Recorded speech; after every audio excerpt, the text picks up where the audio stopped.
How many times does a prospect answer and say, I'm kind of busy, I'll get back to you if I'm interested?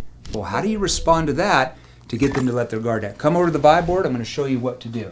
Now, this type of an objection can happen in two parts of the sales process. It can happen right at the beginning, like if you call outbound leads. That means somebody's filled out a name, an email, phone number, requested information. They don't know who's calling or when. It's like an outbound lead. Or a variation can happen at the end of your presentation, whether you're in B2B or B2C, and the prospect or prospects say, you know what, this sounds good. Just, let me think it over and I'll get back to you if I'm interested. You ever get that one? So there's two types of responses. I'm going to show you this one first. The first thing you have to do, you always have to do this. If you can't do this, it's over, is get the prospect to let their guard down. If you can't get them to let their guard down, there is nothing that's going to happen after this, okay? So if you start to argue or try to throw a rebuttal, 99% of the time, it's over, okay? So you're first going to agree with him.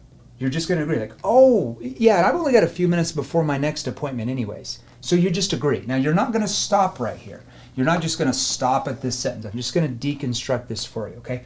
Oh, yeah, and I've only got a few minutes before my next appointment anyways. And just so you know, I'm not quite sure we can even help you yet. It might not even make sense for you to even have us call you back. I'd have to understand probably a little bit more about kind of what you guys are using now for XYZ and the results you're getting from that, because maybe you don't even need us. Like, for example, who do you guys use for? And then you go right in to your first, what we call NEPQ situation question. Now, do you want me to deconstruct what I just did there? Okay, let's go back. So I want to make sure you understand how the brain works. Typically, if a prospect says this at the beginning of a conversation, it's because of probably your tone, how you came across with your tonality. It triggered what's called fight or flight mode, where the prospect's guards come up and they're just trying to get rid of you. They don't even know what you're talking about. They're just like fight or flight, okay? So the way you want to disarm them is simply by agreeing first. Oh, yeah, and I've only got a few minutes before my next appointment anyway. So I'm agreeing, like I only have a few minutes anyways. Now, why do I say I only have a few minutes before my next appointment anyways? Because if the prospect feels like you're only going to take a little bit of their time, is their guard more than likely going to go down compared to if they think you might take 30 minutes? That means their guard's up. So it's just a disarming technique. We call that a deframe. So make sure you write down deframe. So I want you to imagine every prospect you talk to has a belief system or objections or a way of thinking with what we call a frame, okay? So coming from my background is like studying to be a psychiatrist. When I went to school in behavioral science, we are taught to view everything in frames. So humans view everything in frames based on their past history and who they're around right now, okay? So this frame is salesperson trying to sell me something, I got to get rid of you. How do I take them out of that frame? I have to deframe them, like get them out of the frame, and then reframe them into a new way of thinking, okay? So deframe, get them out of their frame, their objection or way of thinking. Then I'm going to reframe them, like flip the script, reframe them into a new frame or new way of thinking. I'll show you how it works, all right?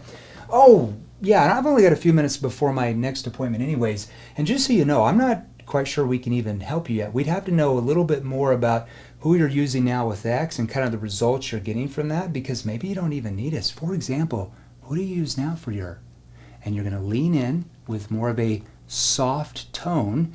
Always lean in like this because it kind of restricts your vocal cords and it makes your tone sound a little bit softer, like it's more serious. Who do you use now for? And watch how the prospect opens up. Now, I want to analyze what I did here in the second part. So this is the deframe. I'm agreeing. Oh, I've only got a few minutes before my next appointment anyways. Okay, and just so you know, I'm not quite sure we can even help you yet. Why am I saying that? Do I know I can help them? Yes. Does the prospect know you can help them in the first 30 seconds of a sales call? No. So your first job is to get them to let their guard down, and then throughout that conversation build a big enough gap from where they are to where they want to be, where by the end they're like, oh my gosh, I have to change my situation with this person or with this company, all right? So that's why I'm disarming them. I'm admitting I might not even be able to help them. Now, I'm not negative. You're not saying, I can't help you. Not quite sure if we can even help you yet. See, you're still in the middle. You're neutral. You don't know enough information, right? Then I'm going to go right here. It's automatic. You don't stop in between. Yeah, we'd have to understand a bit more about who you're using for or what you're doing with, it depends on what you sell, and the results you're getting from that, because maybe maybe you're better off staying with who you already have, or maybe you don't even need us, and then you go right into it. For example, who do you use now for your, and you go right into that question, okay? Now, this is how you respond to, too busy right now, I'll call you back if I'm interested. Do you want me to teach you how to respond if at the end of the conversation or presentation they give you this objection? I like what you're saying, give me some time, I'll get back to you if I'm interested. Stay in tune here. Now, if you want to learn more techniques on how to disarm your prospects so you prevent a lot of the objections you're getting right now, your next step, go and hit the subscribe button. My only thing is, do not share this channel with your competitors. I can assure you, you don't want them learning what I'm going to show you every single week. Hit the subscribe button. Let's get back to work over here. Okay, now let's go over a prospect saying at the end of the conversation, hey, I appreciate the info.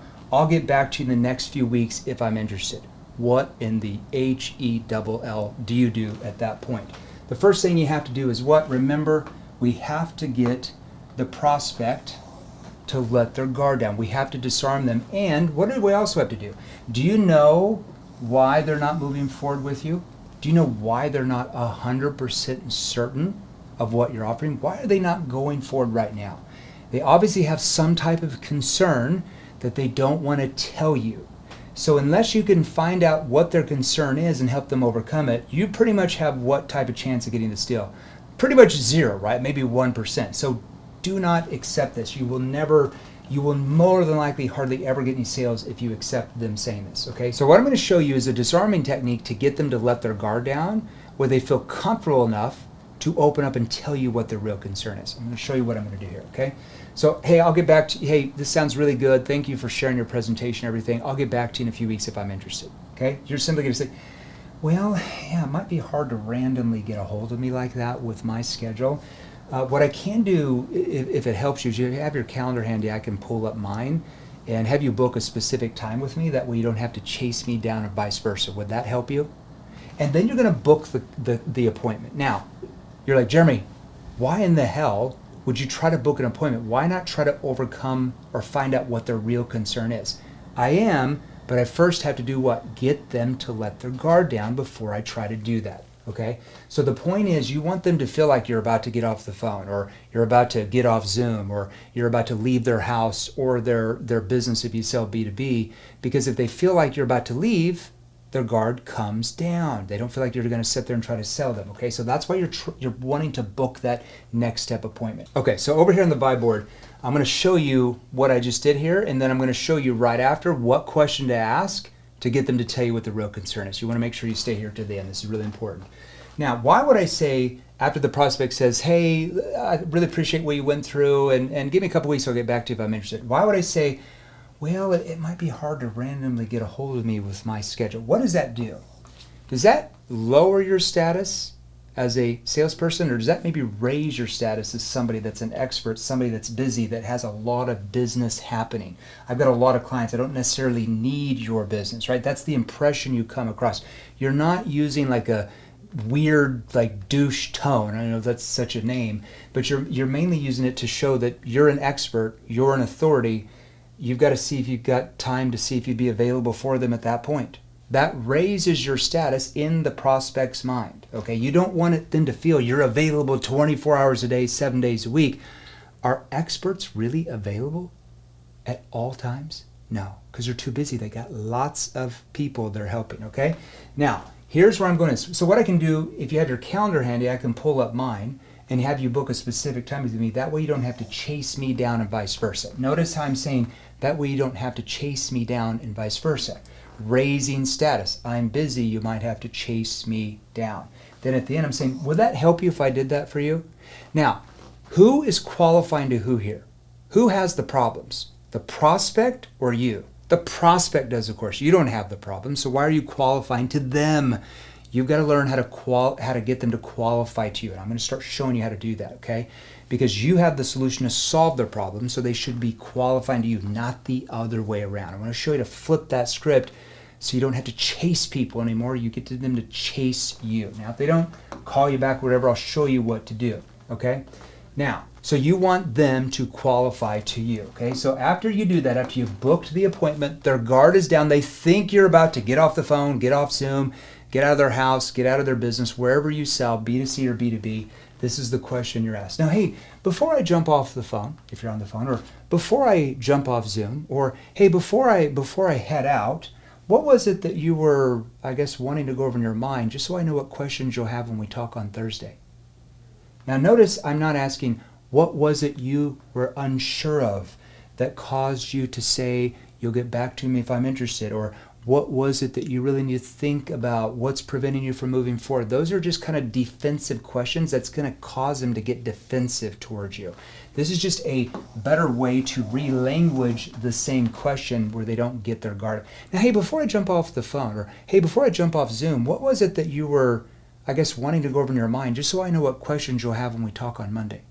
Well, Jeremy, I'm just not quite sure about this, or well, it's just a big decision and I'm not sure we have the money for it. Now I know it's a money objection, and now who's still there to help them overcome it? You are there to help them overcome it. Or let me show you another way to do this, okay?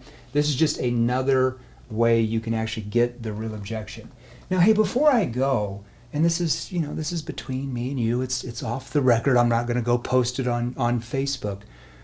What's really, I guess, holding you back from moving forward so you're able to X, Y, Z? Okay? Now, let me analyze what I did here. Now, before I go, so they think you're about to go, then you're saying, this is between me and you. Remember, selling is collaborative, not you against the prospect, and this is between me and you. And then you're saying it's, off the record. Now, I'm not showing you the right tone here. I'm just analyzing what you do here, and then I'm going to role play it again so you hear the right tone to use. And then I'm going to use a playful tone here and say, now I'm not going to go post this on Facebook. What's really holding you back from moving forward, though? What's really holding you back from moving forward so you're able to, and you repeat back what they said they wanted? Or what's really holding you back from moving forward? Or what's really holding you back from exploring this so that you can ABC? Okay, there's different ways I can word this. Okay, so let me show you the full tone here, and I'm going to show you your next step. Now, hey, John, before I go, and this is, it's between me and you, it's off the record, I'm not going to go post it on your IG. What's really holding you back from moving forward so you're able to put this policy in place so when you pass, sending the kids can pay off the entire mortgage if you sold life insurance? See, I'm just plugging in whatever they said they wanted. Let's say if I'm selling pools. And this is between me and you and off the record. What's really holding you back from putting the pool in so you have time with your kids in the summer? If that's what they said they wanted the pool for, was to build memories with the kids. See, it doesn't matter the industry. Let's say if you're a marketing agency, this is between you and me, and this off the record, I'm not going to go post it on your social media. What's really holding you back from moving forward so you can get higher quality leads to scale your company? See, I'm just repeating back to the end result. Make sense? Okay. Hope that helped you today. Now, if you want to learn more disarming techniques to get your prospects to let their guard down, if you want to learn how to deframe objections to prevent objections from even happening in their mind, and then if you get a few here and there, you want to learn techniques to help them overcome your next step, hit the subscribe button. My only suggestion is do not share this channel with your competitors. I can assure you, you do not want them to learn what I'm going to show you, because I typically release 2 of these training videos every single week for you. Hope that helped. Hit subscribe. I'll see you soon.